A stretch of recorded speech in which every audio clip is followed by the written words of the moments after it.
Moments podcast, where we facilitate community upliftment through leadership development.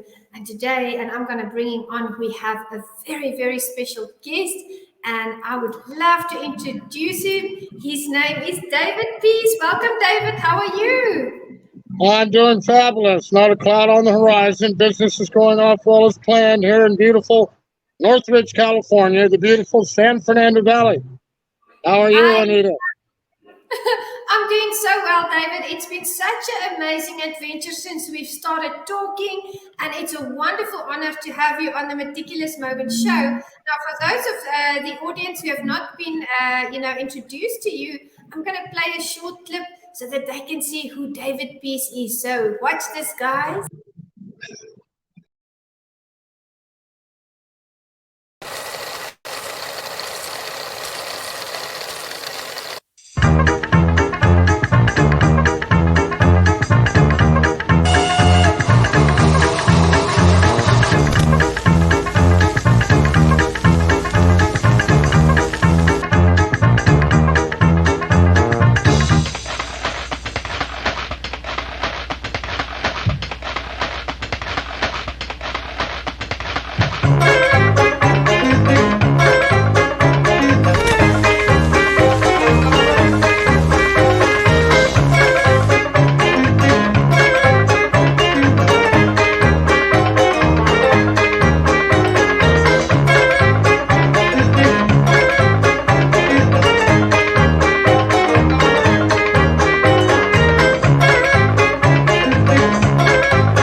So we are blessed to have you here with us today, David. Please introduce yourself to the audience and share with us what projects you are busy with, because I know you are changing the world one film at a time.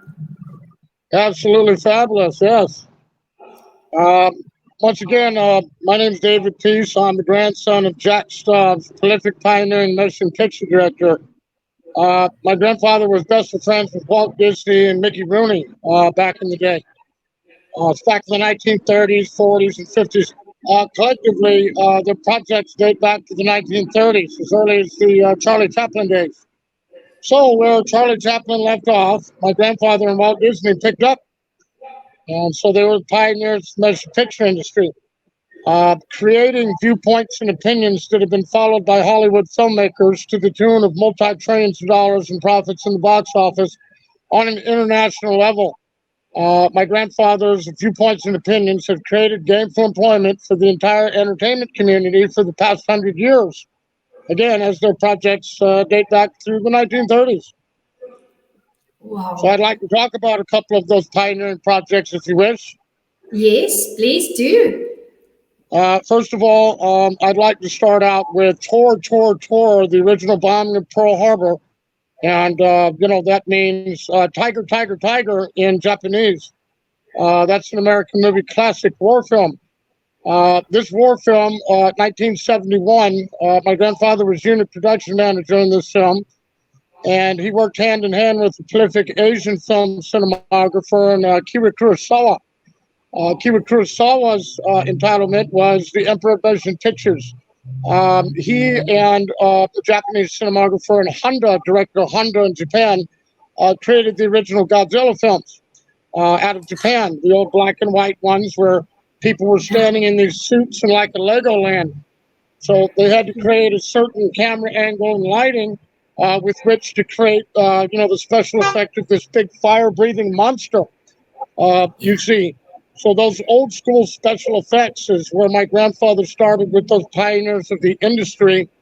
And working with those fabulous movie directors and those pioneers, he developed his own technique and projects.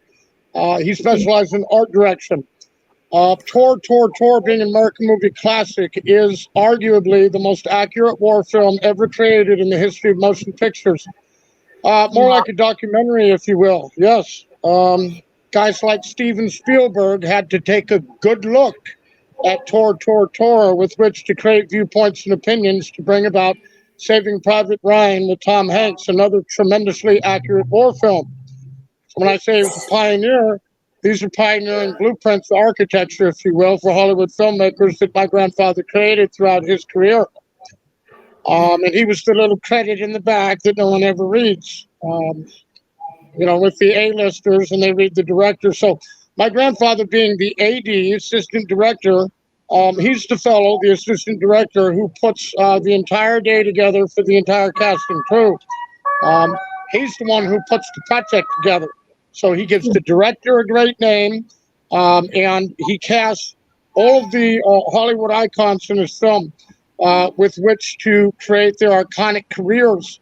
I can name off Elizabeth Taylor, Judy Garland, he did a tremendous amount of work with. Marilyn Monroe. He's the creator of the 7-Year Itch scene, arguably the most iconic, famous scene on the entire planet. He even handpicked the dress. And he told me, he says, grandson, he says, this is what I'm going to do with Marilyn. I'm going to pick out a delightful dress. I'm going to put her on the subway. We're going to blow the dress up and show her skin and her legs. And we're going to drive the whole world bananas. And that's exactly what he did. Yeah. Yes. Fabulous. So, creating those viewpoints and opinions in pioneering era. My grandfather was fabulous, putting together all sorts of projects throughout his career. Tour, pioneering a war film. Everyone that creates a war film takes a good look at tour, with which to create their viewpoints and opinions to bring about their projects. So that was a pioneering event, one of the biggest pictures in the history of motion pictures. There was even a stunt that went wrong on that movie where the Japanese Zeros were to be shot down and things, and they had remote control planes back then. This wasn't, CGI is great and all that, and got Avatar 3D, which is fabulous, and the Unreal Studios, which I love the technology and everything that they have now. But back then, they used real warplanes that were loaded down with live bombs and gasoline with which to create tremendous explosions when they filmed it. So this was very dangerous work. This was real work back in the day. The Unreal and the CGI takes the danger out of the scene. Back then, there was plenty of danger.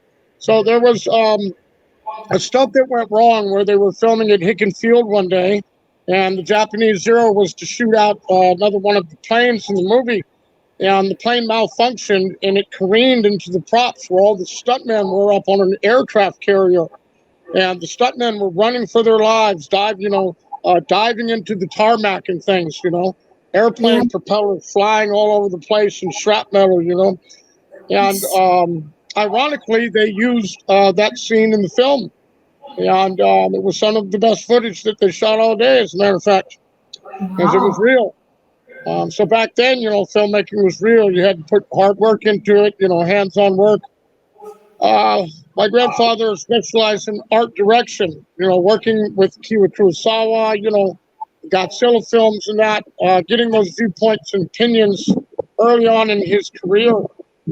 He started out building props, then he went to set decorator, to unit production manager, to art director, and then from art director to assistant director on numerous projects. To give you an idea of who my grandfather was on the lot, him, Walt Disney, Mickey Rooney.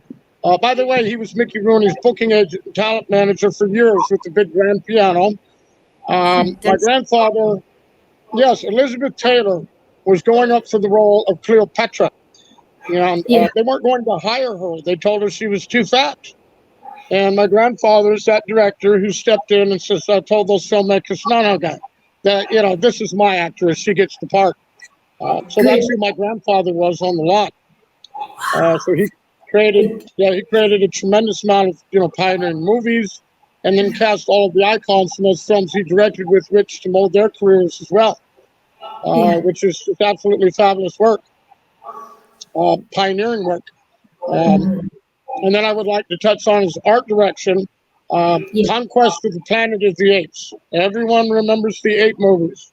Everyone's watched that. That's an international project, a pioneering project that, makes the entertainment industry money in other countries, because that's a picture. You change the language, you send the picture to another country, you make more money and profits in the box office. So projects like that have created gainful employment for the entire entertainment community, make people trillions and trillions and trillions of dollars for the entertainment business, the entertainment community. All the cast and crews and all the celebrities and all these fabulous stars came from my grandfather's original creations and viewpoints and opinions. So now, Conquest of the Planet of the Apes, they had these moldings like a mannequin, and then they would Uh-huh. pour this, molten like plastic around these mannequins and design these suits, these ape suits. Well, that's what my grandfather did. And he used to tell me, he says, grandson, I used to feel sorry for the extras because they had to stand around under the lights for 17 hours in those hot gorilla suits I created before they could shoot a scene. Oh my Well, goodness. they're sweating underneath those suits and things under those hot lights on the set, though. But that's what he did. He was nominated for an Oscar for Best Art Director in a 1955 film entitled Love is the Many Splendid Thing, starring William Holden and Jennifer Jones. A Yeah. blockbuster project. This project was nominated for 6, won 5, including 3 Oscars. And you would think all of his work that he did, he would have got an Oscar. He's the only one that didn't get the Oscar on that film. However, he was nominated for Oscar for Best Art Director. So he did fabulous work in art direction. Yeah. To give you another example of what he did in art direction, the $6 million Man with Lee Majors. You remember the Bionic Eye? You remember Yes. that one, Ada? Yes. Well, there were some Bigfoot episodes. And in those Bigfoot episodes, Andre the Giant portrayed the big WWE wrestler who beat Yeah. Hulk Hogan, by the way, one time. Andre the Giant portrayed Bigfoot. And when Steve Austin couldn't handle his business, in following episodes, he would call Bigfoot out, and him and Bigfoot would conquer whatever was in the project there. But my grandfather created that original Bigfoot suit, you see, which was fabulous. Um, so that's what he did. Now you have the Jack Flint commercial and, uh, you know, all these suits that they have now. But my grandfather created that original creation. Kind of like, he was like, Bigfoot was portrayed as like a robot. I remember seeing where Lee Majors was pulling his arm off and it burst and all these sparks went everywhere. And when he was fighting Bigfoot. And so we all watched those films as kids. Everybody grew up on my grandfather's projects. It's fabulous. Fantastic. And he definitely was a pioneer. He did great work behind the scenes and on the sets and with the people. And I know since we've connected and we've shared on what he did and what his work has now resulted in.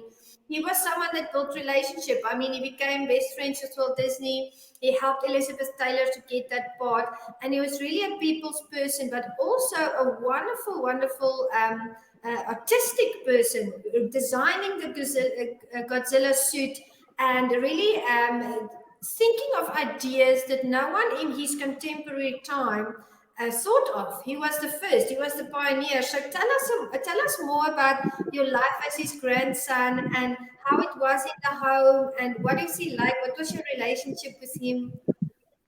Oh, it was absolutely fabulous. My grandfather, when he retired, we used to go out into his shop in the garage, and he had everything set up out there. To give you an example of my times with my grandfather, I used to spend my summers out there, and we used to ride Yamaha YZs and dirt bikes out there. There was a gentleman next door we called Uncle Ray. Ray Taylor was the producer of the show entitled Dallas back in the day with J.R. Ewing, big oil company you may recollect. So he lived adjacent to our property, and they were friends. And Ray had a whole bunch of show ponies from Circus Vargas that we used to ride out in the desert and that. So we're out there riding Uncle Ray Taylor's horses out there, riding dirt bikes and swimming in the pool and catching horny toads and things and lizards out there and having a great time up in Acton, California, in the Antelope Valley. In California, you'll see the California golden poppies everywhere coming up, out of the ground and Yeah. growing wild, and you can smell that. When you're riding your dirt bike through the desert out there, you just smell those California golden poppies and that beautiful desert air. I had a Yeah. fabulous time with my grandparents out there. It was blockbuster. And so growing up with them was absolutely fabulous. They were very humble people. My grandfather was a very humble man. You never see him get mad, never see him react in any type of way to any situation. Yeah, he's very calm, cool, collective. He was a big dude too. He's 6'4", 250 pounds. Wow. And him and my grandmother, I never saw him got even in an argument my entire life. They had a very fabulous marriage. They were very classy people. And, my grandfather being Mickey Rooney's talent agent and booking manager for years, in 1949, we all lived there, frequented the Rooney home, and our families were always together. In 1949, Mickey Rooney was dating Marilyn Monroe. So we all lived under the same roof, ate at the same table.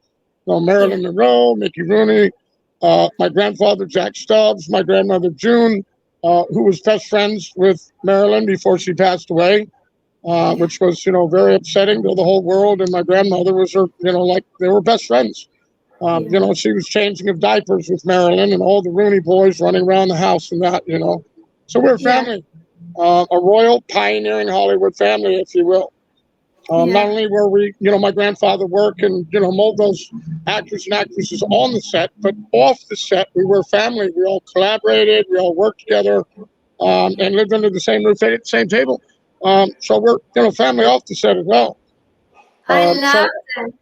Wow. And it's wonderful to see his life on the film sets and his life at home as well. He was a good man. He was a man of integrity, and he was a family man. I always applaud men when they are family men, when they have those morals and those values. And he was a good grandfather to you. And I understand and I appreciate the fact that you are now carrying on his legacy and his good work. Yes, he's absolutely fabulous. Well, I'm an independent filmmaker myself, and I don't watch the news. I don't watch television. I don't watch sporting events. I don't pay attention to media or all this ideology that's being pumped into the consciousness of society. I don't want that, to interfere. I believe in the will of the living creator. I follow the will of the living creator, and I follow his direction wherever he leads me. Thy will be done, not mine, and see what he'll have me be. And I stay in constant service work with other people. So that's what I do. I don't pay attention to the world or the media or any of that rubbish that's going on, because that would interfere with the way my God is leading me in my life. But I love doing filming and photography. I love animals. I'll take pictures of hounds everywhere I go. I love my beloved hounds everywhere I go. And not only was my granddad, I'm going to go into one more project on my grandfather, and I'm going to tell you a story that's never been told before, that no one's ever heard. Captain America in 1978-79. So my grandfather told me, he said, grandson, he says, every day for 2 years, he said, I would drive into the studios for one of my television projects, Columbo, Voyage to the Bottom of the Sea, Maverick with James Garner, The $6 Million Man, The Bionic Woman with Lindsay Wagner, or one of these projects that he was working on. And he said, I would see this fellow, Reb Brown. He said, I discovered that he was a starving actor living in a tent behind the Hollywood Bowl. He says, but every day I would drive in, I would see this fellow parading about up and down Sunset and Hollywood Boulevard, dressed up in a Captain America's uniform with a makeshift shield, acting like Captain America. He says, so after 2 years, he says, I thought to myself, you know what?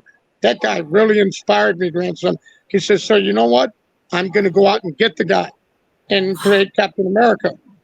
And that is how Captain America was created. That was the beginning of the Marvel Universe, what you have now. Now you have all these Spider-Mans and Batmans and the Hulk and the Avengers and all of these projects. Well, it originally came from the original canon, my grandfather's 1978-79 film. And Reb Brown ended up to, portray Captain America in the film. So it was fabulous. And that was one of those catch-22 projects where Captain America's getting in trouble and cut. And you have to tune in next week to see what happened. So that idea of cutting the film and coming back next week to create more, ratings and viewers for the network is something else that my grandfather began. that people follow. Yes, let's do a scene that's captivating and cut. So that Yes. way, everybody's, wanting to see, well, what happened? Everybody's waiting. We've got to come in next week to tune in. So he created that type of viewpoint and opinion for filmmaking for other directors. So, yeah, we're going to cut like Jack did, Captain America. That's going to bring more ratings and viewers to the network. So he was the creator of that, viewpoint and opinion as well, those Catch 22 project. But Captain America, and I saw Entertainment Tonight where they were complaining about the original suit that my grandfather created. Oh, yeah, well, look at what we have now. Look at that old shabby suit that he created. And I thought to myself, you wouldn't have what you have today. You wouldn't even have Captain America if you didn't create that original suit. And you're complaining about it. Yes. Well, it is Hollywood, David. So, Yeah. I mean, my goodness, but your grandfather really, he left his stamp, he left his mark in the film industry.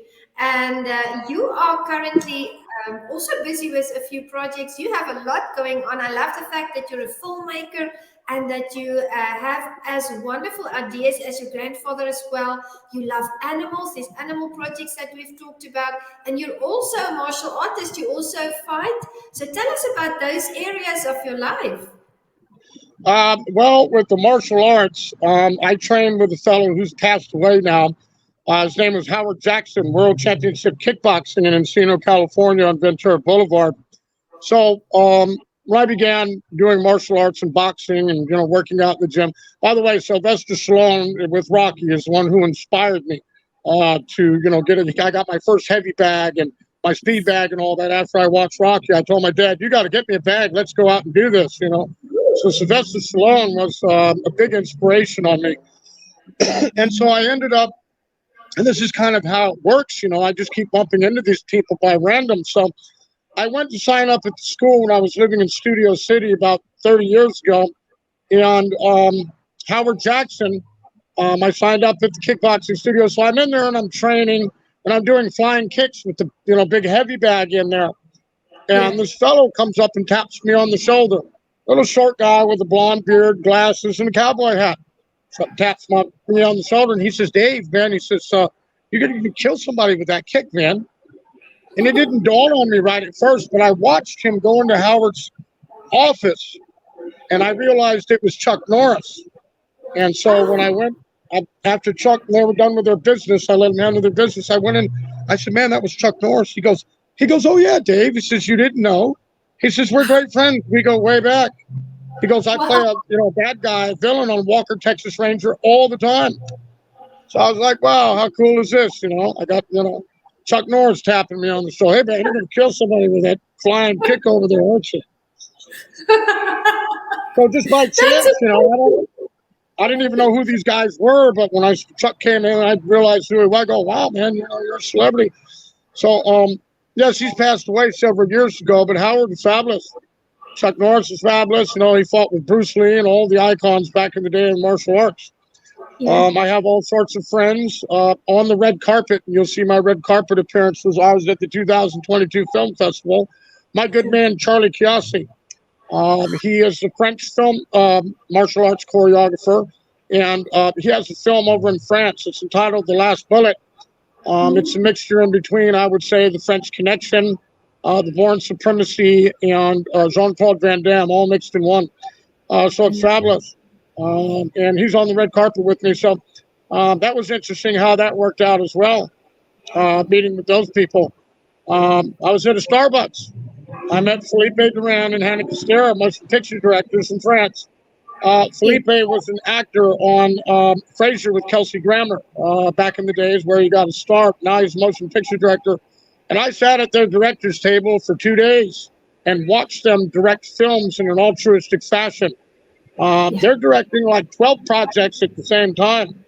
To watch them direct was absolutely brilliant. To watch these directors, to be able to sit down at the table and watch what they do.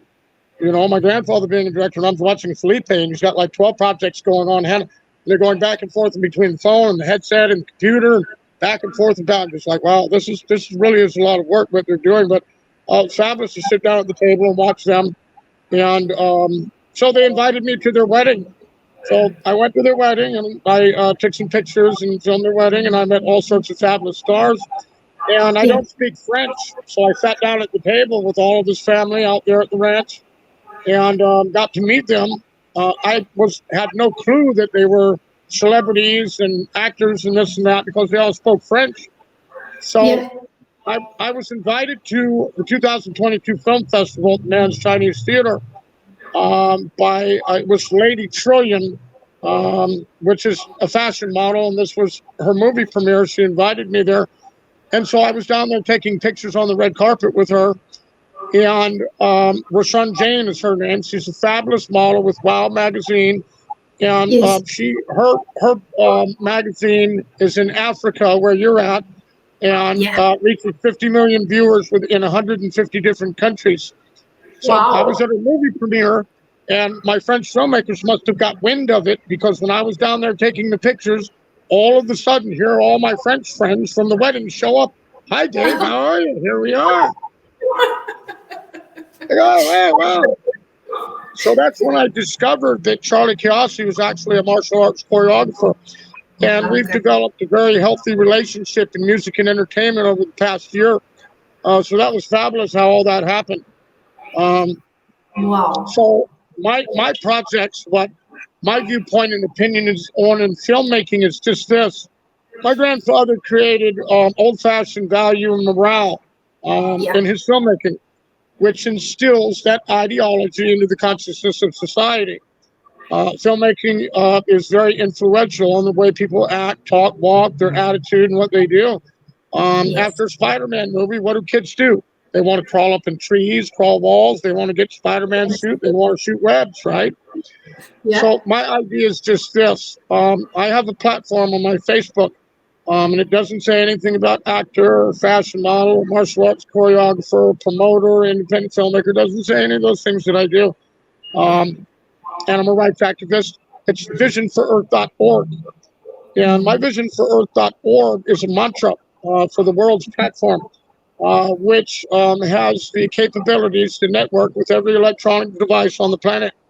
And what it is it's electronic and solar remedies that are set in place with which to promote and put into action restoration and preservation of our life-giving planet and its animals. As you can see, the blue sky out here, you take a look at it with your naked eye and you think there's nothing wrong with it, but it's dying. Our ecosystem on the planet is almost to an irreversible point. However, it can be reversed if everyone, comes together. You see, you have COVID, you have the fentanyl epidemic, people dying, dropping off like flies, having to wear masks, mandatory shots, standing in 6 feet apart. What that's doing is that's instilling fear into society. Oh my gosh, she's got COVID. Let's, the people are not networking together. Everyone's scared. They're in fear. And that's creating a tremendous division among the people. So our planet's dying, and this ideology is keeping everyone in fear. No one's paying attention. However, people that do pay attention, they think, oh, well, it's over. There's nothing we can do. It's too far gone. Well, that's not true. If everyone gets up every day and does something less fortunate for someone else, the world would be a much better place. Like Dr. Martin Luther King Jr., he had a vision. His vision was equality. His vision was love, light, peace, and goodwill to all men. His vision was to unite the people and let's put something together. So the Vision for Earth platform represents what needs to be done in our planet. And it has organizations that are all approved that go out and do the physical work.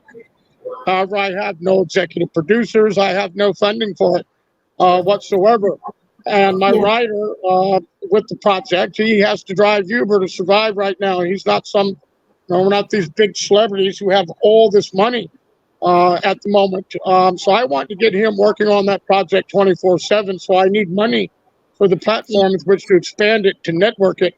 So, I'll take the project and I'll post it on 20th Century Fox. David Peace promotes world peace. Here's the project. Let's take a good look at it.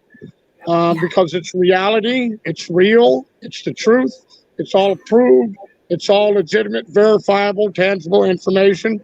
And I think everyone needs to take a good look at it, because there's nothing that can stop the will of the people. For instance, Yeah. there was a veteran down in Orlando not too long ago when I was in Florida doing some projects down there. He had Yeah. no arms and no legs, and he was in a wheelchair. So I walked up to him and I asked him, well, what happened? He says he was a lieutenant over in Kabul, Afghanistan, and what they would do is they were ordered to go into homes and take people out, put bags over their head, throw them in the back of the truck, and then take them somewhere to be interrogated to see if they're terrorists or not. Very dangerous, what our war heroes are out there doing, that are being ordered to do in these wars. And he told me that there was a bomb planted at the door. And when him and his men and his troops got up to the door, the bomb exploded and killed all 5 of his troops. And he was the only one that survived. No arms, no legs, in a wheelchair. But would you believe this man had a great attitude? This man believed in a creator and a higher power, and he was still smiling. So I don't have much money. I'm on a very limited budget. However, I went down and bought this man some goods. I bought him some sandwiches and some drinks and things. And I put a smile on his face, and I made a film of it. And the entitlement was Operation Project Compassion. So that's my idea, to show people, hey, look, this is what I did, this is what you can do, and this is what people should do every day. It's not a big deal. If everyone goes out every day and sets out on their mind, let's do something for something less fortunate, something that's wrong with the planet, let me chip in. Let me be an opening for the universe and see what it'll have me be, to pack something positive into God's universe. Yes. So my idea for filmmaking is just this, Juanita. I believe that we can, as independent filmmakers with the Unreal technology, LA Casa Studios in Burbank, projects like that, A-listers that are friends of mine, that are on that same vision and platform, restoration and preservation of our life-giving planet and its animals, that we can all come together. We can create a motion picture, and we can make it so captivating that we can use these A-listers, saving the planet's animals, bringing the truth to the table. Let's take a good look at it, and have it to be so captivating that the people will want to get involved. We'll create heroes out of people saving the planet and bringing the truth to the table and what needs to be done. So that's my viewpoint and opinion on filmmaking, like what I think needs to be done, because all of my projects are dedicated to restoration and preservation of our life-giving planet and its animals. And I'll tell you, my grandfather was a big part of the animal world.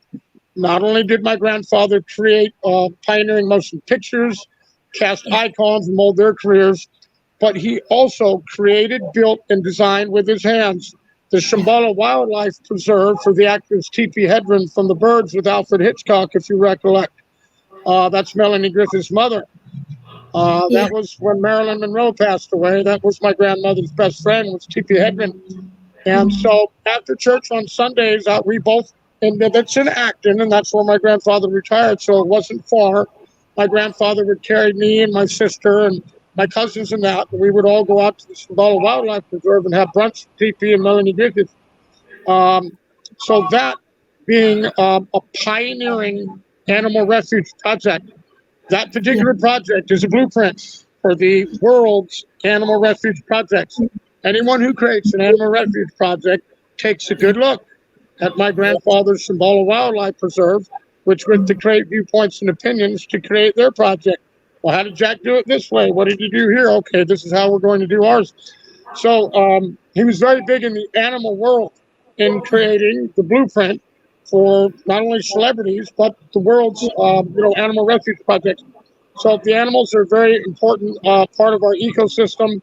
And we're dealing with terrorist organizations in the Middle East and different countries that are psychotic. They want to blow up the whole world if they could. And their idea and viewpoint is to kill everything and everybody, and let's extinct all the animals. So we're up against some, very radical groups over in the Middle East and other countries in different parts of the world, which want to destroy everything and destroy our planet's animals. However, I think in filmmaking that we're very influential.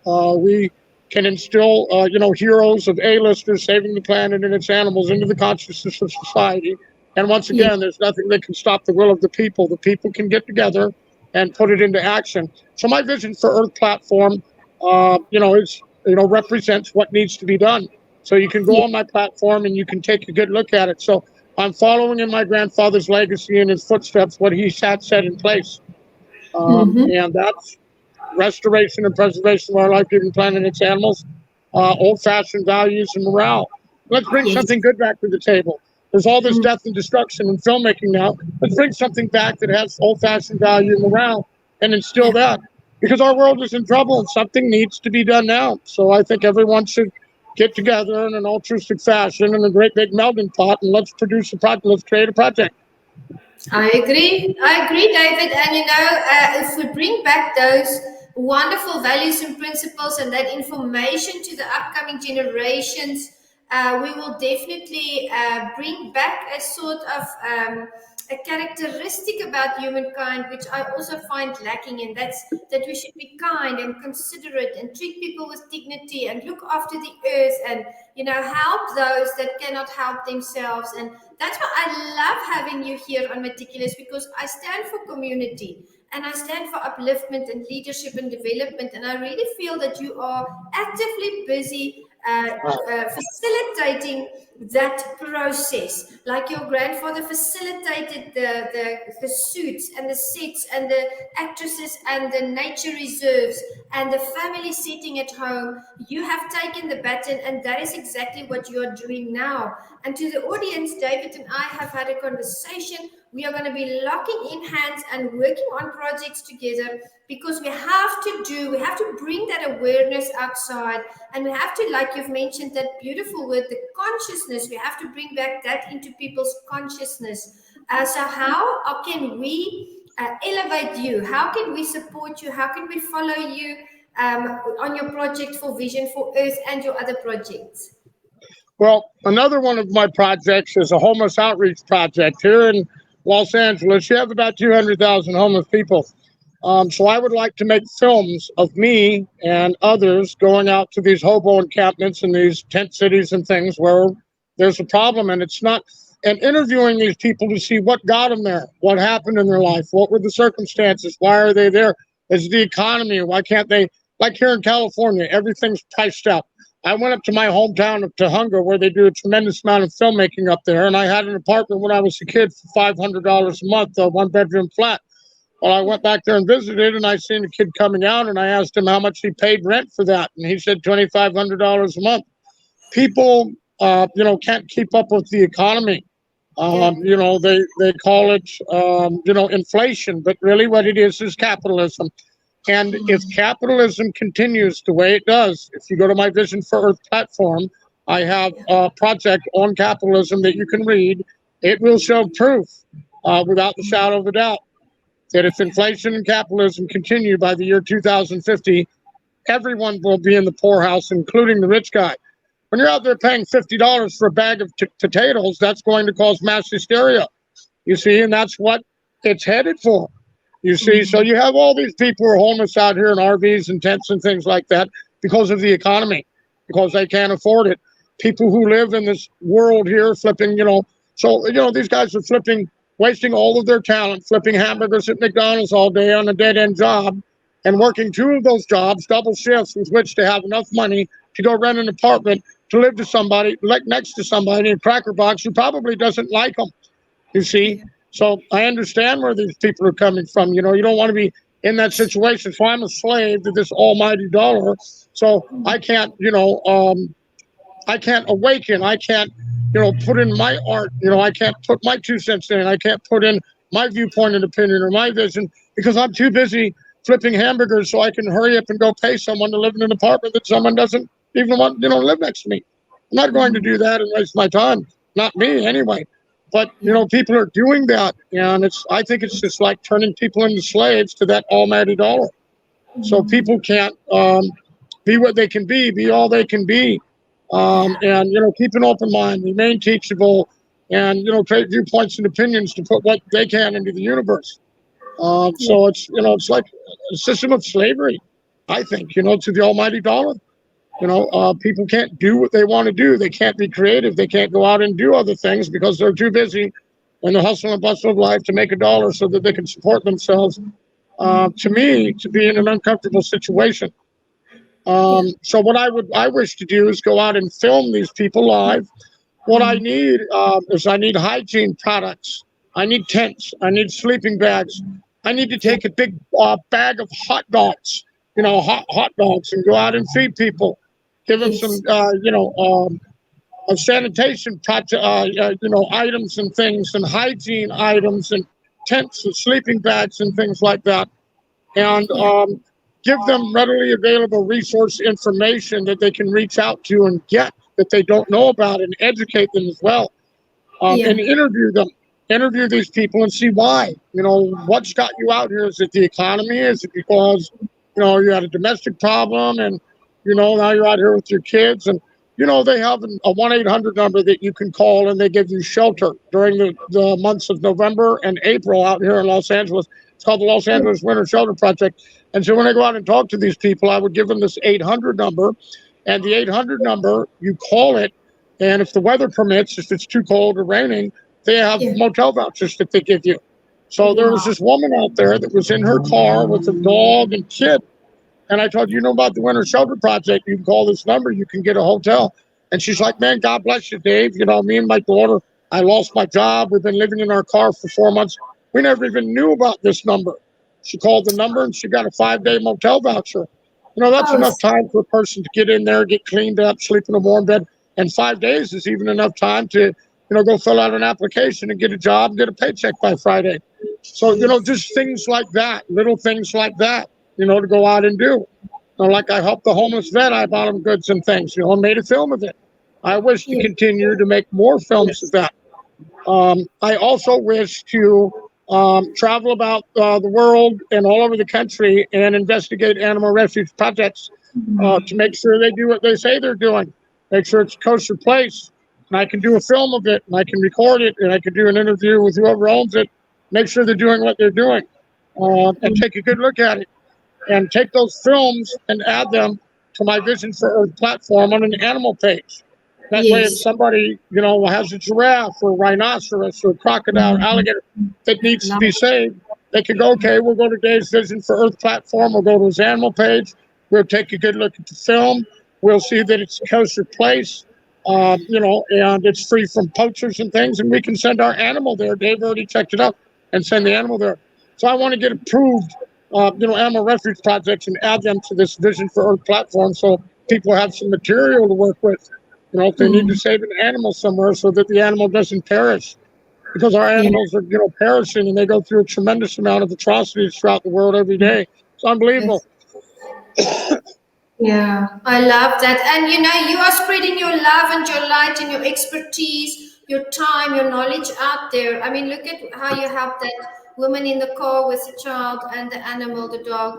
And I believe that you're going to continue doing that. And that's why I am 100% in with the projects that you are busy with. We're going to get the word out there, and absolutely excited to have met you, David, because it really strikes me that you rub shoulders with A-listers in the movie industry. You walk on the red carpet. You grew up, I mean, knowing Marilyn Monroe and Walt Disney and all these wonderful people. You've been all over the world, and still you are humble. You stand for the right values and morals. You're a good person, and you want to help other people to express their talents and their gifts, and what God has blessed them with. So thank you from Meticulous Moments podcast for who you are and what you do, and for appearing on this show with us.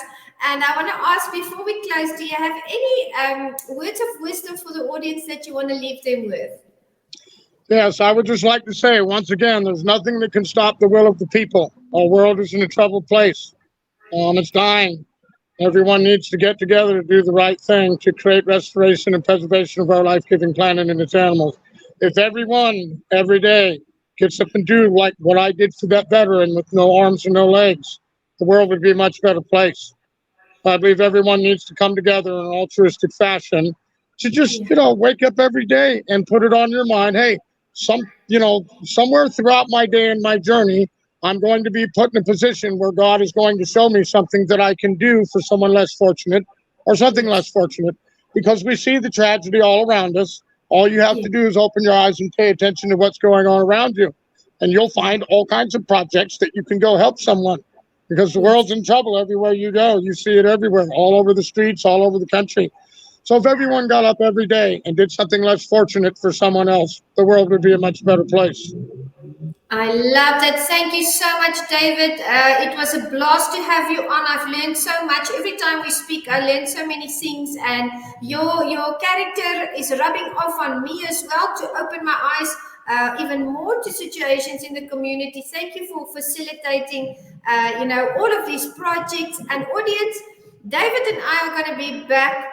And as David always says, take a good look at it, because there are brilliant projects coming to life, and the world is going to eventually become a better place. We are going to work hard at it. David, it was such a blessing to have you here. Thank you for your time and your expertise.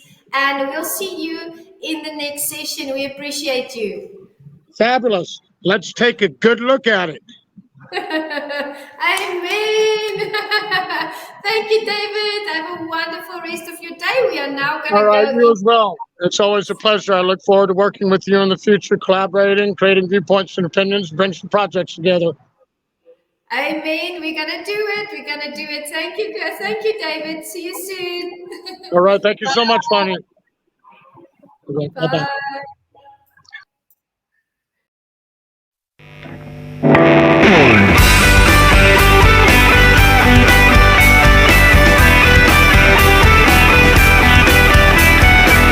Hi, my name is Jose Escobar, and I'm the founder and CEO of the Connected Leaders Academy. We're the #1 fastest growing community and tribe of some of the highest level entrepreneurs all around the country and around the world. We're in 36 states across the U.S., in 11 international countries, and over 240 plus members, growing every single day. And I'm honored, excited, and I'm glad to say that I'm proud to be the official sponsor of the Meticulous Moments podcast with Juanita Kapp. Thank you so much for the opportunity. I'm excited for this journey. Hello, my name is Jonathan Ellis. I'm from the Thought-Provoking Change community. I am honored and humbled to be a sponsor of the Meticulous Moments podcast, brought to you by the one and only Juanita Kapp. It is such a joy and privilege to be on this journey with you, and I look forward to seeing where it takes not only Meticulous Moments, but also thought-provoking change. Looking forward to this partnership. You're a great person with a great podcast. Hey everybody, my name is Patrick Rude. I'm the owner of Rude Financial Services, a proud sponsor of the Meticulous Moments podcast, hosted and directed by the beautiful, strong, and intelligent Juanita Kapp. I cannot tell you enough about what this woman has done with this podcast and the effect that she has had on me and all of the other sponsors and people that listen. Don't miss it.